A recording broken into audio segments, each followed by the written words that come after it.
So you guys might remember when the Zulu king, Zulu, was inaugurated and everything. And there was the Anglican church there, the Anglican bishoprics and the whole nine khwajes. They were doing all that entire khwajes. Now, you would have thought, is he Christian? Does he hold to Christian beliefs? I mean, like when they asked him to kneel, you remember that thing that pissed off a lot of people. They were taking all kinds of issues. Why is it that the king is being has to kneel in front of the king and blah blah blah blah blah? They took a lot of offense. Well, the king has decided to show what does he really believe on this one. But at the same time, I want to ask the thing that he has now devoted to say that he believes. Is it the biblical version? Is it the biblical God that they are over there busy with? We're going to talk about that, but this episode will have an episode number 2 maybe tomorrow. At the moment, I'm just kind of introducing the subject after I saw this particular thing. It's the Exclusivity Show, the daily Christian commentary videos. If it's the first time over here, to be sure, check out some other videos that are down in the pinned comments. Subscribe, like the video if you do. Highly appreciate your time. I don't take it lightly that you've watched this one or that you've decided to watch this one. As you can see on the title right there, he has joined the Shembe movement. Yes. Okay, I know you remember. You saw him over there being inaugurated by the Anglican Church. Yeah, now he's showing what does he really or truly believe. You guys will remember that his father, when he was alive, there was a period when he had actually went to Nigeria to the charlatan prophet TB Joshua. So there's this video here you may actually see, and if you actually watch the video, and you'll see, all right, so he comes out of the water and he waves to the mandams. He waves for the mandams. The king waves for the mandam. So you can see he's gone through the baptism. Luyakwazi unyazi ukuthi luhlanganise amakhosi omhlaba ngoba unyazi sesikhumbuzana nje lwathunyelwa umqalo wendlela emakhosini. Okay, so that's what he believes. That was the foundation of the church thingy sent to. Okay, so makes sense that he's now baptized under the Shembe church. So my question is the doctrine over there biblical? Is the doctrine of the Shembe church biblical? Because there is a clip that I remember. It's kind of very interesting. Why do I say it's interesting? Because the video that I want to show you now, it shows you the issues with the Shembe church. You see here, you'll see right behind him, that's the unyazi of the church. You'll see they have Shembe is the way. If he believed in the biblical God, this statement would not rest well, because it competes with Jesus, or it's seeking to compete with Jesus. Now, even if you play the video, you will note that it doesn't just say Shembe is the way. The version of the cross that they have there, it's like, what? What is that? What is that? Like, that's not a cross, but that's where he chose to have his name. Interesting. But on top of that, if you guys don't know, the Shembe church, this is going to be the part 2 that I will do later tomorrow. The Shembe church has a ritual walk, kind of, I don't know what they call it, a pilgrimage to their mountain. All these churches, they have a mountain and stuff like that. Now, you'll remember in the Old Testament, the Bible used to have Jews go up unto the mountain, to the mount of God, right? So they are taking that, but it's just that in this case, we question which God are they going to. John chapter number 4 would have told you, you shall neither on this mountain or in Jerusalem worship God. But hey, they missed that part of the verse. And so you'll know that when they do this pilgrimage ritual, there is a portion of their ritual that's very interesting to me. Why do I say that? Because in that ritual, they carry a stone on their head. They carry a stone when they are walking towards the pilgrimage. And the goal of carrying that stone, okay, the goal of carrying that stone is to show that carry. Are you getting it? But anyways, we'll talk about that tomorrow.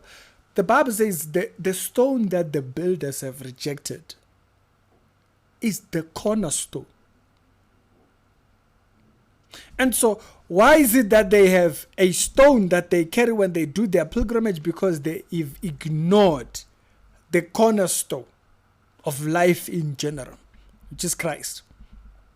That's why they have elevated a new stone. They have a stone that they carry, and they do so, or they carry this stone in their pilgrimage. They have taken on so much symbolism, they have lost the meaning of what God has intended for us to go. So this religion for me is nothing but a counterfeit. It's a cult. It's not.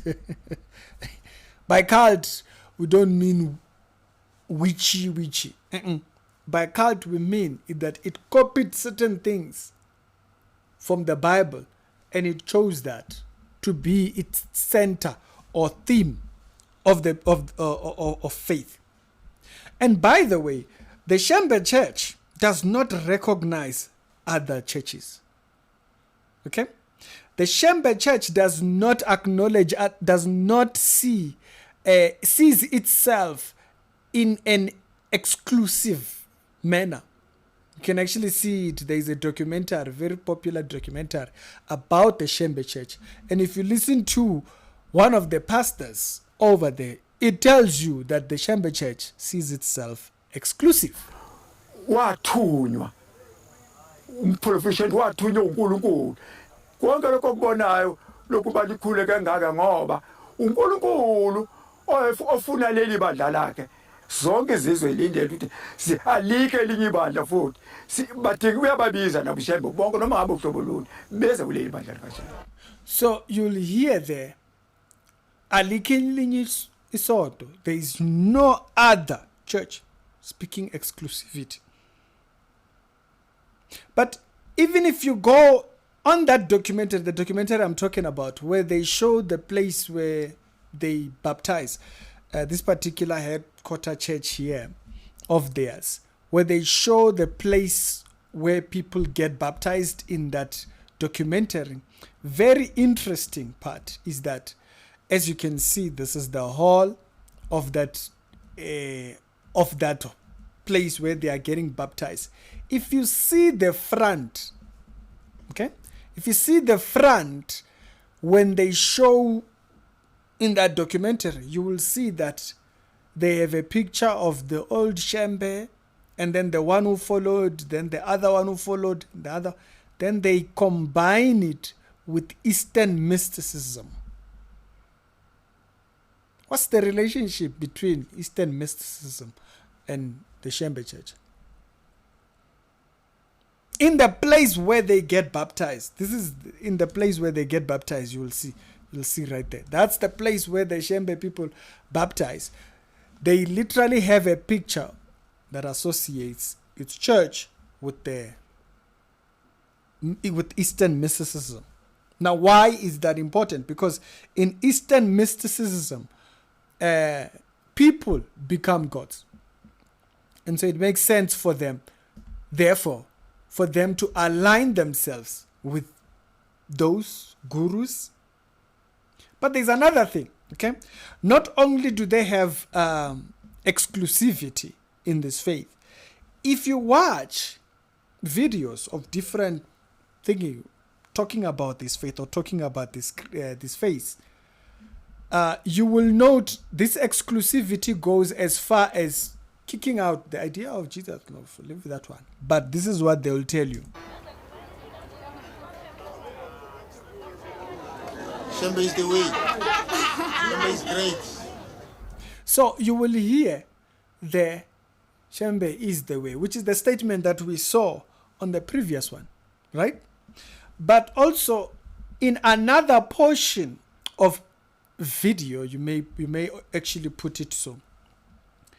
There is this thing that I thought was quite an interesting one when one of the speakers was speaking about their following to this church.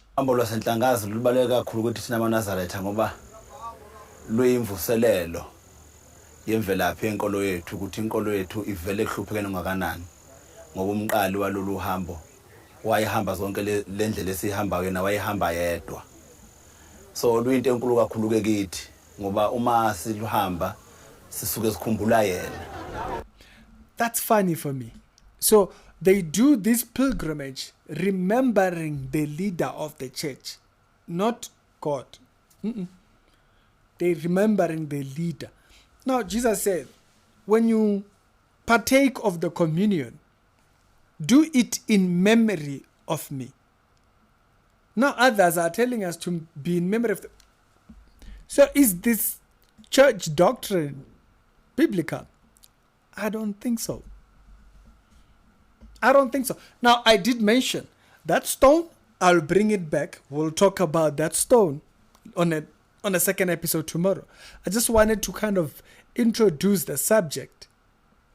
You know, you remember on the previous episode we read the verse that says, they will seek to draw disciples after themselves.